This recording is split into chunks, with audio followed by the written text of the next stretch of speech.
Hello, traders. FX Pip Collector here. Today is Wednesday, November 19th, and this is my analysis for gold, and we're on the daily time frame to start with.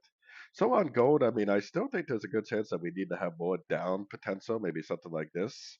But we have to keep in mind that I have been forecasting that we're in a wave four of a complex correction, which means that it's very likely going to be a very, very overlapping, very hard pattern to read along the way, which is good because we should expect to see a very overlapping pattern. But also, there is a chance this is either an A or one, this is either a B or a two completed, and we potentially could go down for five waves of C looking like that and then go back up.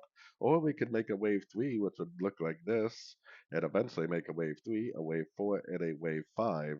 So, anyways, keeping all that analysis in mind, taking it down to the 1 hour time frame. Technically, we are up now on the 1 hour. We got a break of structure right here. Like I was saying yesterday, I still think this looks like a potential flat pattern. It would be nice if it was an expanding flat because that potentially would put us all the way up to here. But really, what I'm doing is I'm following my structure. My most recent structure is right here. If it breaks structure to the downside at any one of these Fibonacci retracement levels or a Fibonacci extension level, then that would be likely the end of a pullback and the continuation of the higher time frame downtrend. It doesn't have to break structure now. This move down could make a higher low. It could continue to make higher highs, higher lows to one of these much higher levels.